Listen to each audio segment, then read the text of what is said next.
Hi everyone, and welcome to my next video. This one's going to be a bit more specific, and it's all about adjustments in the workplace to help with mental health. Now, this is more aimed at neurodiverse people. Being autistic myself, I can relate to a lot of the things that I'm going to discuss in this, but by all means anyone can watch this really.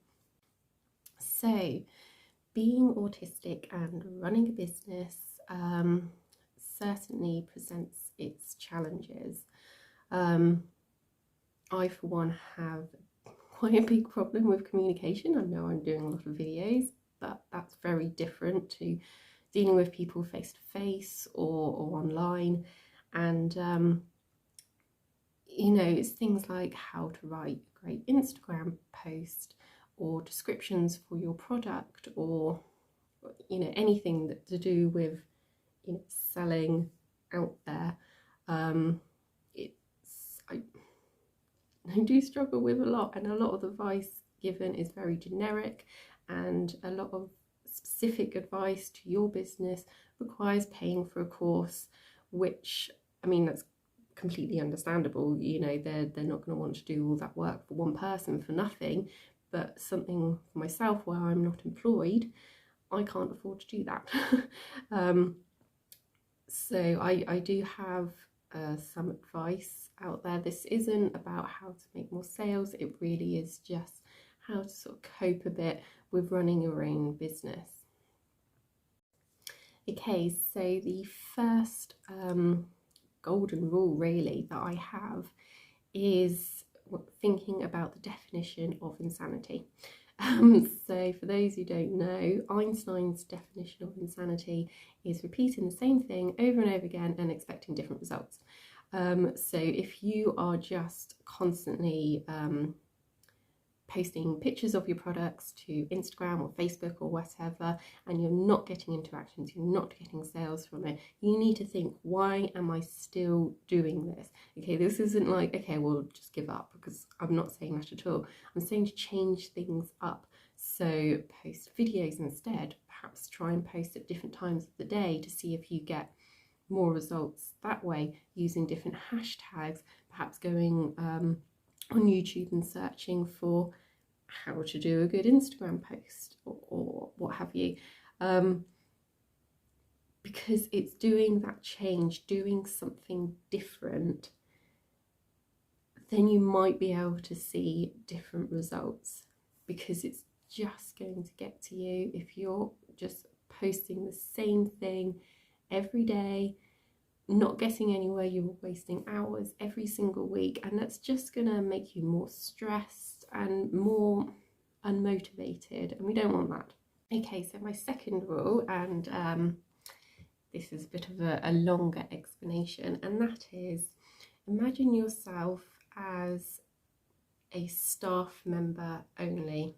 So you aren't a boss, you are doing the job that you are doing right now, but you're working for someone else, and you were going to write down all your adjustments required for you to be able to do your job. So this could mean flexible hours, having a more comfy chair, a quiet workspace or tidy workspace, having longer breaks, whatever it is, your health, write down, for me to be able to do the job that I am doing now, I need XYZ to be changed.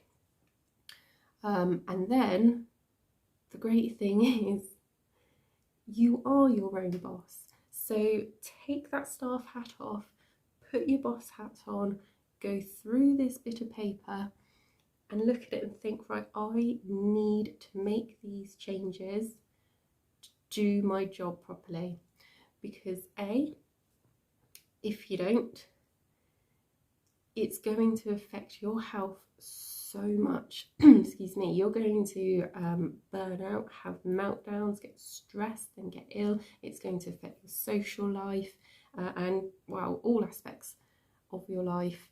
By not having the proper adjustments, I know that I struggle finding an employed job, because nowhere has the adjustments that I need to be able to do my job properly. Secondly, it affects your productivity. So that if you were employed by someone, you can say, I need these changes because then I can actually perform better. And after all, we want your business to start thriving. So really go through that list and make sure you are doing those changes. So one of the big ones for me is I sell jewellery, and I'm not going to go into a big why of choosing jewellery. Bottom line is I love it. But I then realise I actually have a really good reason to do that, and that is because it fits into a large letter for posting. So I have trouble getting to the post office. It is quite a big walk for me. There's no guarantee that I'm going to be able to make that walk every single day or most days. And that will then make me become more anxious and then more stressed, and ultimately then unreliable to my customers in getting our orders on time. So I now, having been able to post, put everything in a large letter, I can just walk 2 minutes down the road and put it into the nearest post box, which is just absolutely perfect. And I can do that every day. Even if my anxiety is really high, I've chronic condition as well, so even if I'm in quite a bit of pain, I can usually make that trip, meaning that I can get orders out at a good time. And you know what, even if a post office was near me, even if I was to move and there was one just around the corner, it's still the anxiety of going into that shop. And I know the one nearest to me is quite cramped, and it's not a nice atmosphere, and especially at the moment with like having to wear masks and special queuing, the times that I did have to go in there, it was not a nice experience as well, and it's not something that I want to be doing multiple times a week. So yeah, that is my adjustment. I will be making items that go in as a large letter.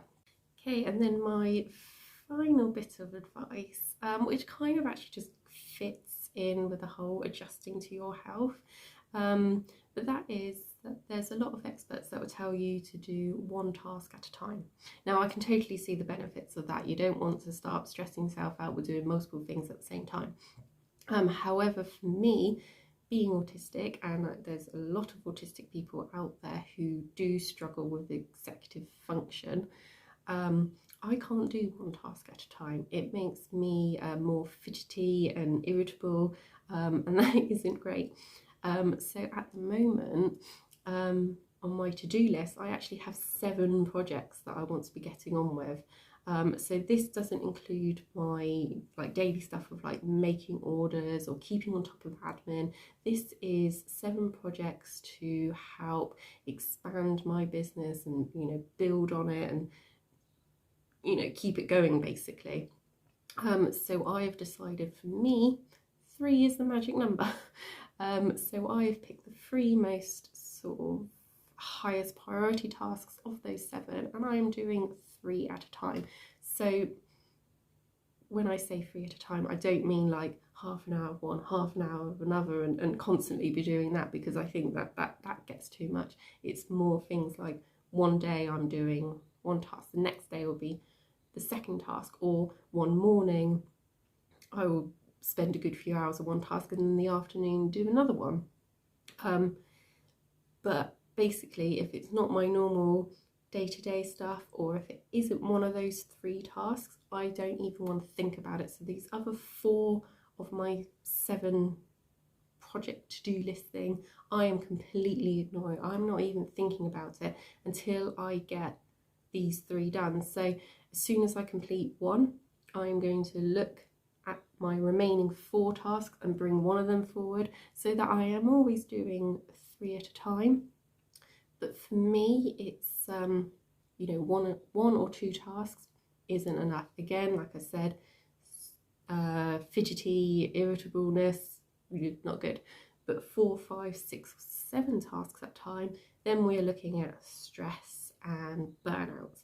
So I'm not saying to you, do 3 tasks at a time. I'm just saying you don't have to listen to the experts telling you one project at a time. You can find your magic number, what works for you. And this really is the same with anything else. Like, it is great getting expert advice, but a lot of that is for neurotypical people, which is fine, and a lot of that could still work if you aren't neurotypical. I certainly still watch a lot of these expert videos and do get a lot of good advice from them, but you are allowed to adjust that to your own health. You know, since just finding out that I'm autistic, it was only a couple of years ago, I have learned so much more about myself, and I am now making sure that I am doing adjustments that suit me and my needs to help build my business, because that is the bottom line. Like I said, if you burn yourself out, you just aren't going to succeed. So a little bit about the background of my business. I have opened my shop in March 2020. I didn't really start getting sort of regular sales until about August time.